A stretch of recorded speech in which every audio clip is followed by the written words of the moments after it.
Kırgızistan'da bir boks salonundayız.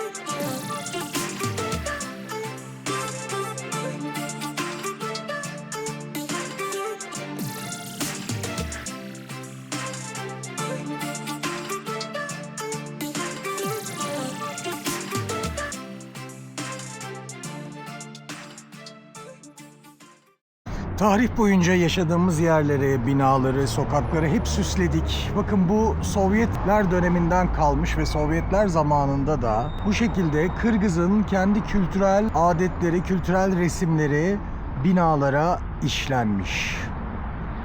Bu sistemlerden bağımsız olmakla birlikte her zaman biz yaşadığımız yerleri, şehirleri bir şekilde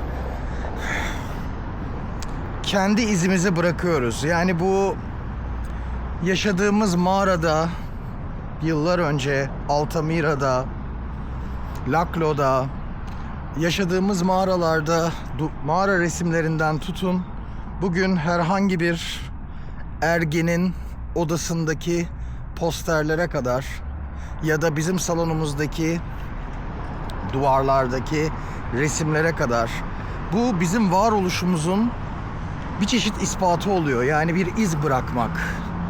Ya da Milan Kundera buna küçük ölümsüzlük der. Küçük ölümsüzlük, büyük ölümsüzlük. Ölümsüzlük adlı kitabında okumanızı tavsiye ederim. Muhteşem bir kitaptır. Milan Kundera da çok iyi bir yazardır. Mesela sıralara Ali Ayşe'yi seviyor ya da isim yazmak ve benzeri. Yani bu tip olgular aslında hep böyle küçük ölümsüzlük isteği, arzusu. Buradaydım, vardım, var oldum. Gördüğünüz gibi bu Sovyet binalarındaki resimlerden bugün artık daha postmodern grafitilere kadar evrilmiş. Buna karşı çıkmak, yani bir şehrin, yaşadığın şehrin heykeline, resmine, sanatına karşı çıkmak zaten bana bir çeşit ruh hastalığı gibi geliyor arkadaşlar. Yani hani tamam, antropolojiyi bilmemek, tarihi bilmemek, bunu anlayabiliyorum da hani böyle bir itki, böyle bir tepki duyan insanlar bana gerçekten de hasta gibi geliyor.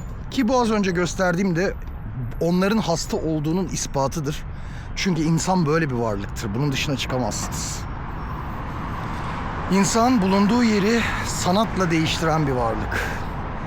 Bu sanatın amacı, şekli, şemali değişiyor ya da eylemin adı geç zamanlarda sanat oluyor. Daha erken antropolojide büyü. Büyüyle sanat iç içedir.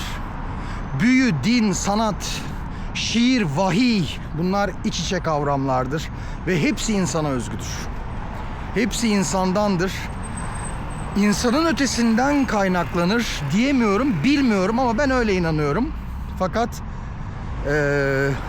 eninde sonunda sanat, vahiy, büyü, din, oyun, çocuk oyunları, bunların arasında çok büyük ortaklıklar var. Görebilene. Şimdi devam edelim. Bakın, Sovyetler zamanında Bişkek'in her tarafında gördüm. Bütün sokaklarını geziyorum günlerdir. Sadece şu kadarcık bir hareket, şehrin etrafında suyun devam etmesi bütün şehre muhteşem, devasal, eski ağaçlara kavuşturmuş.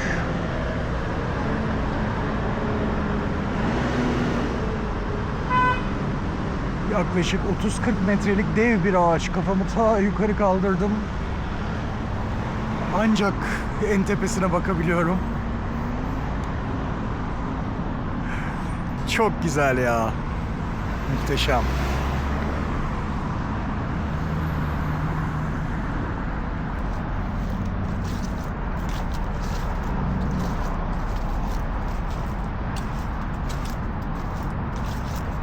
Çok güzel bir şehir Bişkek. Yani ben inanılmaz derecede çok sevdim bu şehri. Her yerde ağaçlar, parkları çok güzel. Şu anda şehrin içerisindeyim ama sanki küçük, seyrek bir ormanda geziyor gibiyim. Gerçekten de havası çok güzel, insanı çok güzel. Çok güzel bir şehir burası. Yani böyle gezeceğim yerlerde uzun süre kalabileceğim yerlere bakıyorum. Şeki, Azerbaycan Şeki bunlardan bir tanesiydi. Ve Bişkek ikincisi diyebilirim. Benim en çok böyle kalbimi bırakacağım yerlerden bir tanesi olacak. Çünkü insanları çok konuksever, çok sıcak, çok gülümser, çok anlayışlı, çok olgun. Her ikisinden de bahsediyorum. Yani çoğu yer öyle ama hani bu ikisi bilmiyorum. Ben bunları tercih ettim, öyle söyleyeyim. Yani bu benim tercihim. Herkesin tercihi farklı olabilir. Yani yemekleri güzel, her şeyi güzel, suyu güzel. Bişkek de çok güzel bir yermiş arkadaşlar, gerçekten. Şuraya bakar mısınız? Bu bir sincap. Gördünüz mü sincabı? Şu tatlığa bakın. Kocaman bir sincap, hem de kocaman. Görebildiniz mi bilmiyorum. Kameradan zar zor görüyorum çünkü. Tam bunları konuşurken dev gibi bir sincap bana selam verdi Bişkek'te. Çok güzelsin ya, hala görebiliyorum. Tepelere kadar çıktı. Vay vay vay vay vay. Ya gezdikçe hayatın ve yaşamın güzelliğini o kadar iliklerinize kadar hissediyorsunuz ki.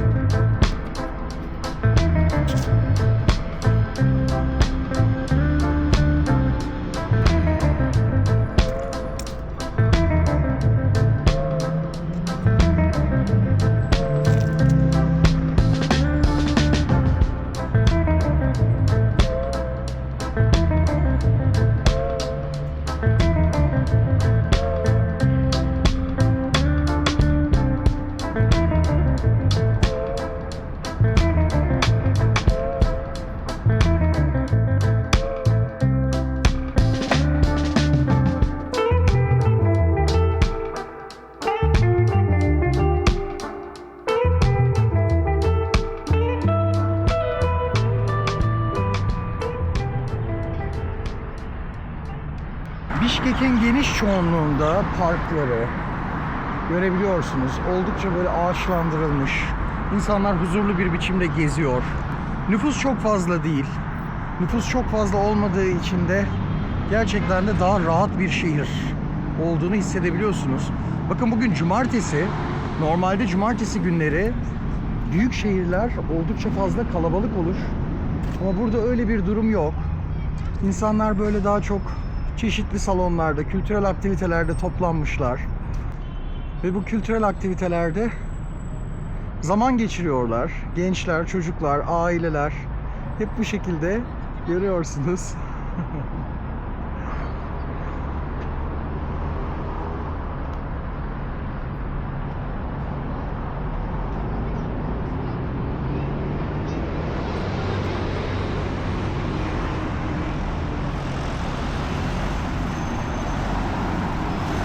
Ben yaklaşık 1,5 haftadır, hemen hemen bir buçuk haftadır, bu kadar oldu mu bilmiyorum ama bir hafta kesin oldu. Bir haftadır, zamanı çok bilmiyorum arkadaşlar ama o civarda bir süredir bu şehirdeyim. Pek çok sokağını, arka taraflarını, her yerini dolaştım. Genel itibariyle çok rahat, güvenli, insanların güler yüzlü olduğu, huzurlu gözüktüğü bir şehir. Yani konser salonunun kendisi sanat eseri. O kadar güzel bir biçimde karşınıza çıkıyor ki yani çok aramanıza gerek yok. Şehirde yürürken böyle anıt kabir gibi duruyor karşınızda. Bir anıt, resmen inanılmaz derecede hoş ve güzel. Mimariyi takip etmekten salondaki konseri kaçıracağım, öyle söyleyeyim. Salondaki etkinliği kaçıracağım. Yani gerçekten de her bir noktası ayrı bir güzel. Göremiyorsunuz büyük ihtimalle ama tam şu tepede bir diğer orak çekiç var. Sovyet'in ve Sovyet komünizminin temsili desek daha doğru olur. Çünkü bazen kuzey yıldızıdır o. Sadece bu binada değil. Yani işin garibi sadece bu binada değil arkadaşlar. Şurada görüyorum ileride. Yine farklı noktalarda. Yani bu bölge Bişkek'te böyle 1950'lerden, 40'lardan, 60'lardan kalma muhteşem yapılarla döşenmiş. Yani gerçekten de hani eski Sovyet ülkelerinin pek çoğunda bunu görebildim oralarda gezerken ama bu sokak bambaşka. Yani arka arkaya bakın, şurada görüyorsunuz. Şurada görüyorsunuz. Biraz uzak kalıyor bunlar ama arka arkaya böyle bir mimari şov yapmışlar. Şimdi tabii bir kısmı otel olmuş, bir kısmı böyle kozmetikle ilgili bir şeyler olmuş falan ama yani geçmişte bu cadde anladığım kadarıyla oldukça ihtişamlı bir caddeymiş. Böyle daracık sokakları var. Daha doğrusu sokakları birleştiren yolları var. Sollu sağlı. Yaklaşık herhalde 2 metre falan.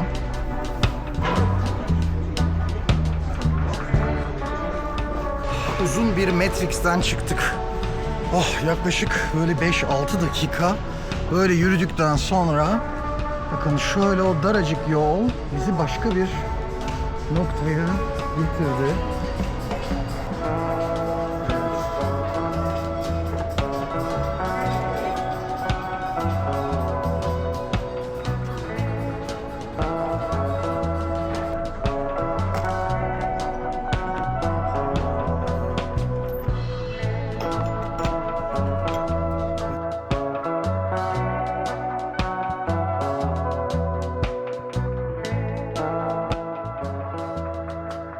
Burada yemeğinizi alıyorsunuz ve bu şekilde devam edip şurada ödüyorsunuz.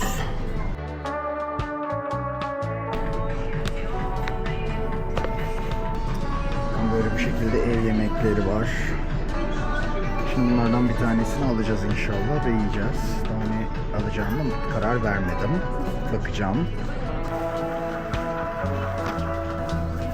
Ünlü pilav burada. Ben şu mantıdan deneyebilirim. Kocaman bir mantı gördüm arkadaşlar. Bundan 2 parçası beni rahat rahat doyurur zaten.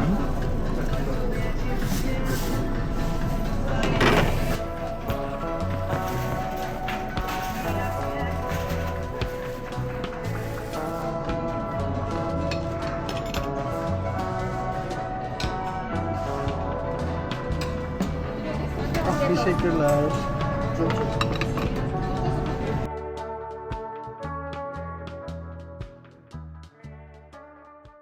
Şimdi bunu aldık, bunları aldık. Bunların hepsine toplam 470 som ödedim. Yukarıya yazacağım. Yani 470 som oldukça ucuz. Kocaman bir mantı, bir samsa, kocaman bir salata.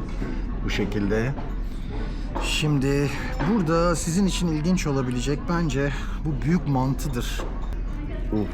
Kocaman, biraz kalın, başka bir şey çıkıyor. Yok, bu mantı değil galiba. Bunun adının ne olduğunu öğrenmek lazım.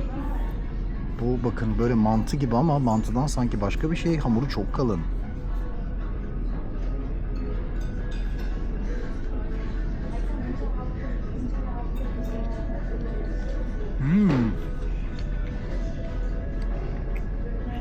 Mantıdan farklı bir şey arkadaşlar bu ya.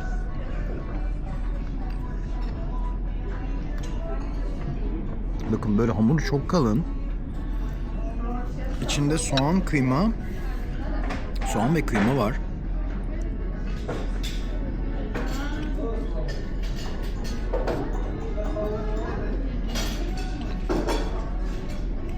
Ya muhteşem diyemem. Güzel. Kesinlikle güzel, yenir. Ama mantıdan farklı bir şey.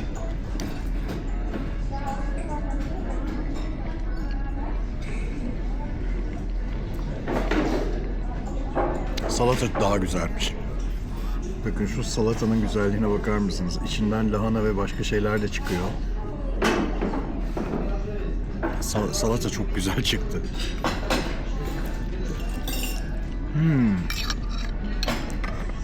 Açıkçası salatayı beklemiyordum arkadaşlar. Bu kadar güzel olduğunu. Gayet güzel bir yemek yedim fakat o yemekten de öte orada çalışan hanımefendilerden bir tanesi, genç bir hanımefendi, abi diye seslendi, döndüm ve dedi size bunu hediye etmek istiyorum. Gittiğiniz yol boyunca size uğur getirsin. Çok güzel bir kalp olduğu yüzünden belliydi. Ağırlık yapabilecek şeyleri taşıyamıyoruz. O yüzden çok güvenliyiz. Bizden hırsız olmaz. Hiçbir şey alabilme şansımız yok yanımıza. Öyle söyleyeyim. Ama bunu taşıyacağım. Bunu kaybetmeyeceğim.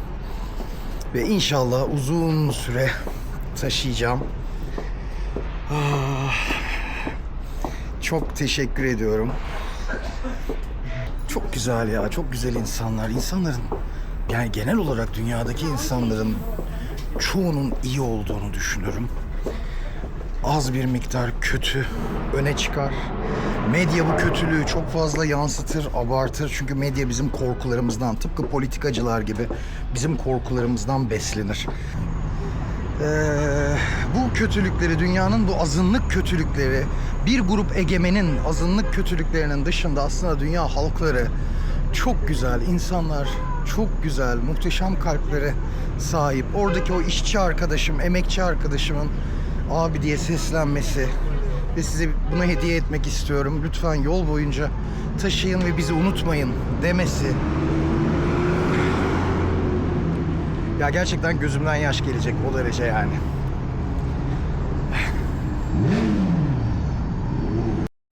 Evet, şimdi konser salonuna geldik. Bakın şöyle.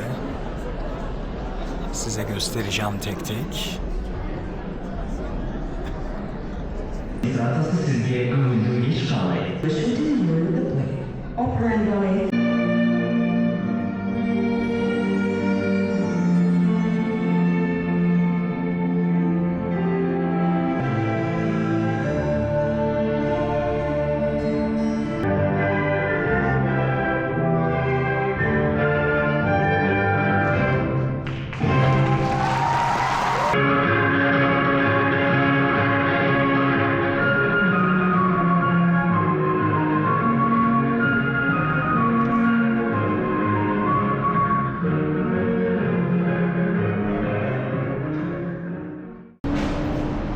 Burada böyle çeşitli reklamları var.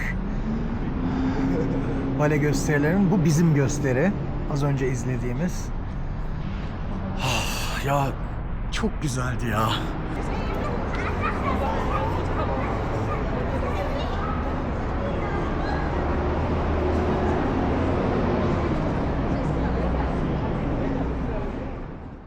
Kırgızistan'da bir boks salonundayız.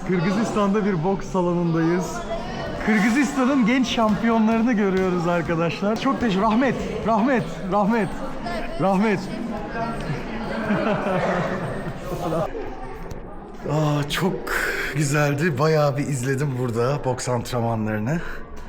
Ben de zamanında 2-3 yıl kadar boks çalışmıştım. Gerçekten de sıkılar, iyiler. Çok sıcakkanlı, çok güzel insanlar ya. Ben çok sevdim Kırgızları. Bakın buradan bir kere daha göstereyim hatta. Şöyle çalışmaya devam ediyorlar. Boks çok güzel bir spordur, çok zevkli bir spordur, çok zordur. İstasyon vardı hatırlıyorum. Tabii yıllar geçti.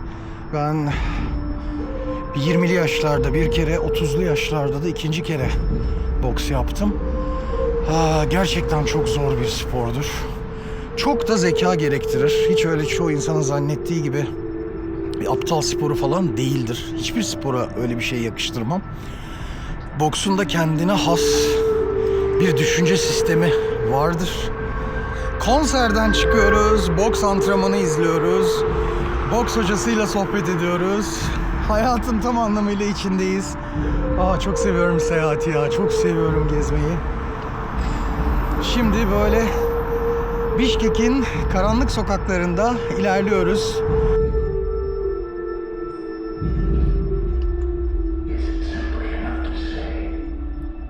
It was once there.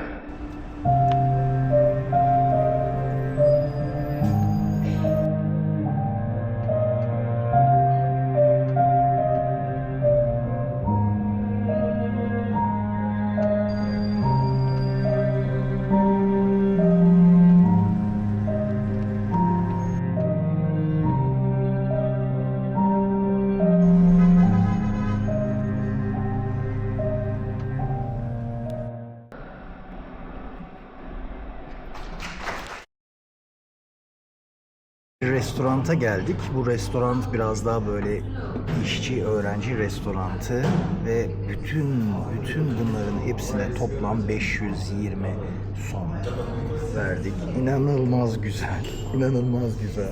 Şimdi müsaade isteyeceğim.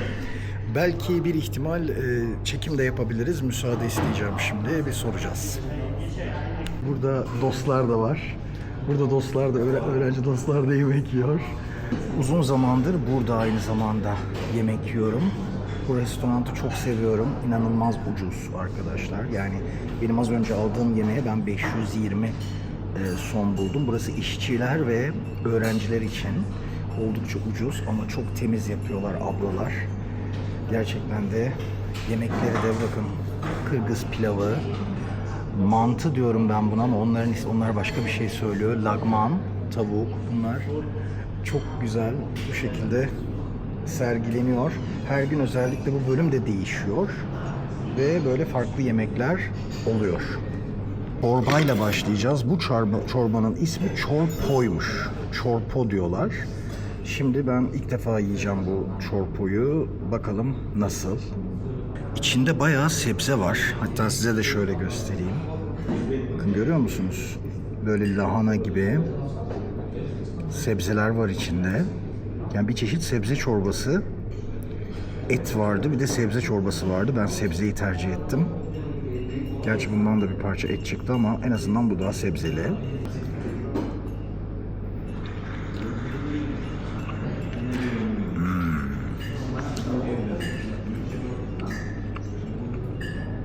Bu sebzelerin tadını alıyorsunuz. Yani resmen böyle sağlıklı olduğunu hissediyorsunuz.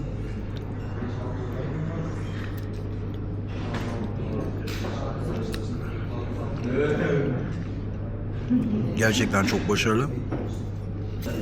Ben yemek yediğim zaman çok mutlu oluyorum. Hele güzel bir yemek yediğim zaman çok mutlu oluyorum. Ben çorbanın ismini yanlış söylemişim. Çorş değilmiş, borş. Borşmuş, çorş değil. Borşmuş. Çorbanın içerisinde arkadaşlar böyle işkembe parçaları gibi parçalar var. İnanılmaz lezzetli. Yani gerçekten çok lezzetli bir çorba. Suyundan böyle hani bazı şeylerin sağlığını ve güzelliğini hissedersiniz ya, garip bir biçimde. Bilmiyorum, bilir misiniz bu duyguyu? Bu çorbada kesinlikle bu var. Ben bu çorbadan bir tane daha içerim.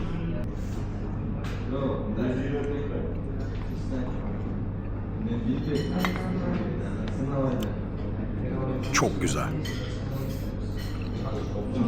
Yıllar önce, yanlış hatırlamıyorsam, Moskova'ya gittiğimde bu boş çorbasını içmiştim. Lütfen bilenler düzeltsin. Sanırım bu Rus ya da Ukrayna çorbası.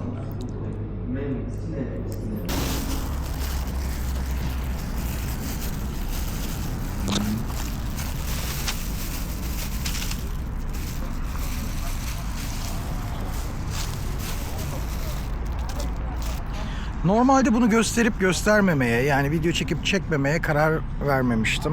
Yani çünkü ben böyle sevabın gösterilmesini pek şov yaparmış gibi onaylamıyorum. Ama bir arkadaşım da dedi ki, şov yapmıyorsun, örnek oluyorsun. Senin kalbini biz biliyoruz. Kim ne derse desin, seni tanıyanlar biliyor. Gerçi beni tanıyanlar da ne derse desin benim kafamda. Ben kendimi biliyorum. En önemli olan da bu. Ve ben bu tip konularda şov yapmam ama mümkün olduğunca sokak hayvanlarını besleyelim. Zaten yeterince bencilce et tüketiyoruz. At yedik, şunu yedik, bunu yedik. Bütün dünyayı yedik. En azından birlikte yaşadığımız hayvanların alanını işgal ettiğimizi unutmayalım. Şehir kurmak aslında doğayı işgal etmektir bir diğer açıdan da. Onlar da orada yaşıyor ve onların da yaşam hakkı var. Bence bunu unutmamak gerekiyor. Ben elimden geldiğince şimdiye kadar gittiğim her ülkede Özellikle yemek fazlasını, kemiği, etin yağını, hele hele Kazak ve Kırgız'da çok fazla et, Azerbaycan'da da öyle gerçi, çok fazla et tükettim. Ucuz ve güzel etler, kaliteli etler tükettim. Ve mümkün olduğunca da bir kısmını bazen fazla söyleyip, hatta ucuz olan yerlerde, özellikle Kazak ve Kırgız bu konuda, ucuz olan yerlerde fazla söyleyip bir miktarda dışarıya böyle parka bırakıyordum. Bir arkadaşımla, yakın dostumla bunu paylaştığımda dedi ki bunu kanalda da göster. Ya dedim hani şov şu bu. Dedi boş ver, kim ne anlarsa anlasın. İyiliği görenler iyiliği çoğaltır. Sen iyiliği göster. Dedim evet, haklısın.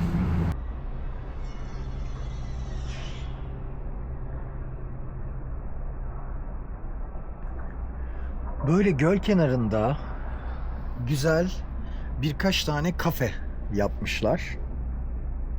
Burada bakın böyle küçük bir bar yapmışlar yine. Gelip burada rahat rahat biranızı içebiliyorsunuz. İçeride yemeğinizi yiyebiliyorsunuz. Benim hostelime yaklaşık 1 saatlik uzaklıkta. 1 saatlik yol var buraya. Burada böyle rahat rahat biranızı içebiliyorsunuz.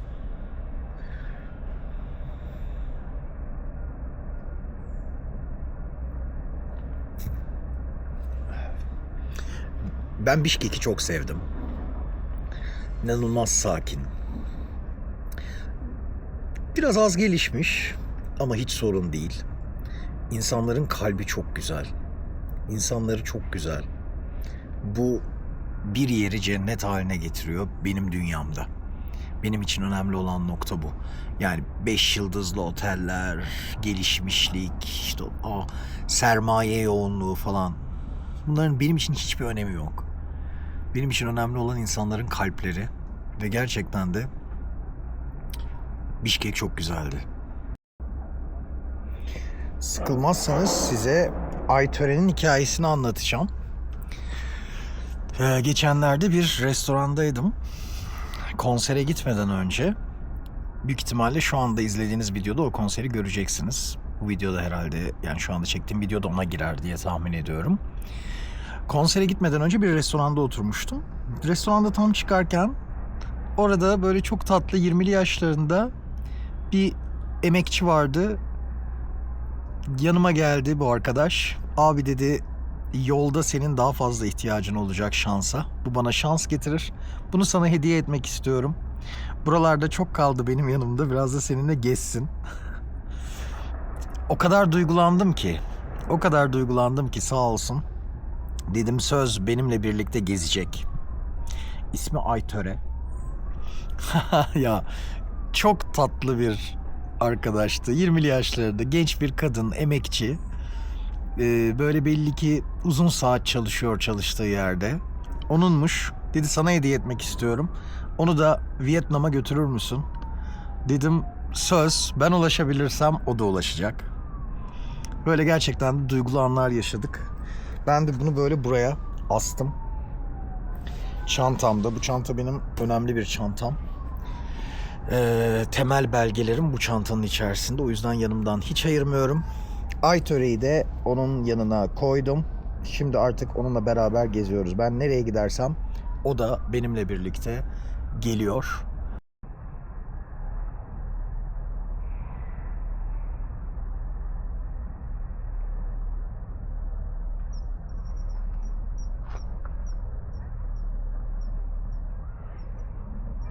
Adı Aşıklar Parkı. Gerçekten de genelde genç aşıkları görüyorum çevremde. Az önce yolda açmak istemedim. Çünkü gençler sevgilileriyle güzel ve özel anlar paylaşıyorlar. Gerçekten de Aşıklar Parkı. Şöyle şurada bir göstermek istiyorum. Şöyle gölü. Gölü göstermek istiyorum.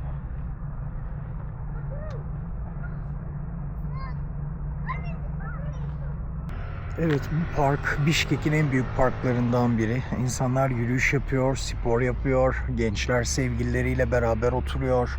Parkın ismi Aşıklar Parkı.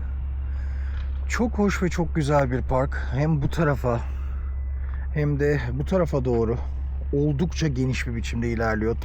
Yine buradaki ilginç deneyimlerimden bir tanesi de şu. Benim ismim normalde yurt dışındaki dostlarım tarafından çok fazla okunamaz. Yani Tolga olarak söylenemez. Tolga derler, Tulga derler. Hiç Tolga diyen insanlarla karşılaşmamıştım. Ancak Kazakistan'da ve Kırgızistan'da benim ismim Tolga ve Tolga değil. Bu çok hoştu, bu dikkatimi çekti. Sonradan biraz araştırdım. Zaten Tolga ismi, eski Türk ismi olduğu için burada var. Burada Talgat deniyor. Tolgat'a dönüşmüş. Genelde T harfini katıyorlar. Mesela Ayşat diyorlar Ayşe'ye. Hatice'ye Haticat diyorlar. Tolga'da Talgat olmuş burada. O yüzden de buradaki insanlar benim ismimi çok rahat söyleyebiliyorlar. Tolga diyebiliyorlar.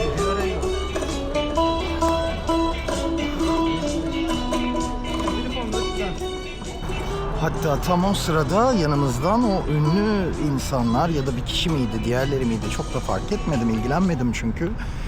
Kamerayı ona doğru döneceğimi zannetti bir kısım. Böyle bakıyorum, bir de o benimle konuşan bey. Sonradan şaşıran. Yok yani hani asıl değerli olan insanın ben oradaki o enstrümanı çalan, yani belli ki aslında o bir emekçi aynı zamanda. Orada para veriyorlar ve oranın geleneğini tamamlıyor. Ama asıl değerli olan oydu. Çünkü çok ilginç bir enstrüman çalıyordu ve bu ilginç enstrümanın ötesinde kendi geleneksel orijinalliğini de koruyordu. Bence çok güzeldi. Bilmiyorum, benim minik küçük konserim oldu. Ben de insanlar o benim çektiğim beyefendi için oraya toplandı zannettim. Meğer başka bir amaçları varmış. Olabilir. Ama ben onlara uymak zorunda değilim. Öyle bir zorunluluğum yok yani. İlginçti ya. Beni uyaran adamın şaşkınlığı bir enteresandı. Ya ben senin şarkıcın mıdır, dizi oyuncun mudur, senin popüler kültürün ya da herhangi bir popüler kültür. Ben kendi popüler kültürümü çok takip eden biri değilim. Ne yapayım ben senin popüler kültürünü? Neyse böyle biraz hani azarlamadı ama hafiften böyle bir şaşkınlıkla sertlik arasında böyle, sen hani bunu çekmeyecek miydin? Yo, ben onu çekmeyeceğim. Ben çekeceğimi çekiyorum zaten. Sen bıraksana beni, bir sal ya.